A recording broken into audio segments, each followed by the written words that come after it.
आता ठाण्यामध्ये वार्ड क्रमांक 26 मध्ये तुमच्या नेतृत्वामध्ये पतंग वाटप केलेलं आहे. तुम्ही काय सांगा? आमचे इकडचे शाखा प्रमुख सचिन केलकर, आमचे नायडू मॅडम आणि त्यांच्या सर्व कार्यकर्त्यांनी आज मकर संक्रांतीच्या शुभ पावन दिवशी मकर संक्रांतीची पतंग उडवावा हे आपल्या धर्मामध्ये मान्यता प्राप्त आहे आणि उत्साहात आनंदात साजरा तरुणांनी हा सण करावा याच्यातून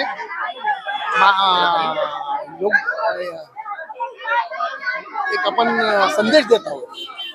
तर आज सचिन केलकर या लोकांनी आमच्या इथे सर्व लहान मुलं आहेत त्यांना पतंग वाटण्याचा केलेलं आहे आणि तुमचे जे महाराष्ट्र सर्व व्ह्युअर्स आहेत त्यांना मकर संक्रांतीला मनापासून हार्दिक शुभेच्छा. लोकांना काय सांगितलं पतंगचे ते धागे आहेत ते काचाचे सगळ्यात महत्वाची गोष्ट म्हणजे धागे आहेत ते चायनीज मांजा वापरू नये जेणेकरून तुम्हाला इजा होईल. आनंदामध्ये कुठे दुःखाचं सावट येता कामा नये. जे पक्षी आहेत त्यांना सुद्धा त्रास होता कामा नये आणि कुणालाही त्रास होता कामा नये. मागच्या वर्षी आपल्याला माहिती असेल एक पोलिसाची गला चिरून हत्या झाली मांजाच्या मुळे. त्यामुळे यावर्षी आमच्या सरकारने कडक निर्बंध लावलेले आहेत. म्हणजे असे कोण असतील त्यांच्यावर कडक कारवाई केली जाईल. सर्वप्रथम विभागातील सर्व नागरिकांना मकर संक्रांतीच्या शाखा क्रमांक 26 तर्फे खूप खूप शुभेच्छा.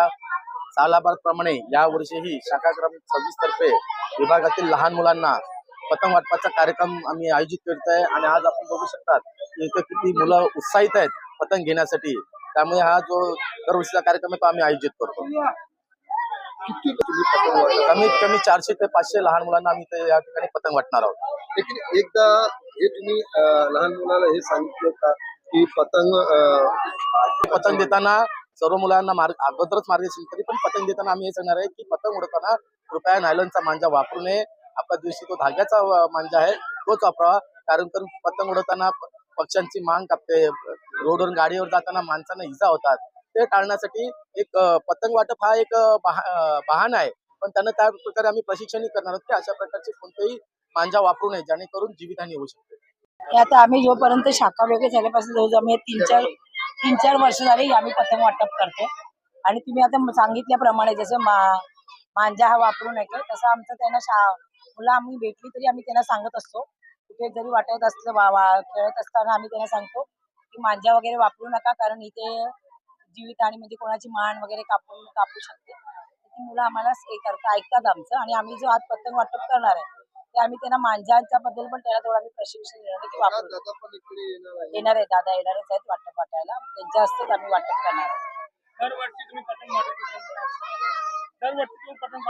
हो दरवर्षी आम्ही वाटतो. दरवर्षी गेल्या दादा ज्यावेळेस इथे आमदार झाले गेल्या 10 वर्षापासून दादा आमदार झाल्यानंतर या ठिकाणी आमची शाखा 26 नंबरची शाखा ओपन झाली. तेव्हापासून आमची या ठिकाणी दरवर्षी लहान मुलांना त्यांचं करमणुकीचं साधन पण आहे आणि हिंदू धर्माचा एक मोठा सण संपूर्ण भारतामध्ये हा साजरा केला जातो. त्या निमित्तानं लहान मुलांना याच्यामधून एक स्फूर्ती निर्माण होते.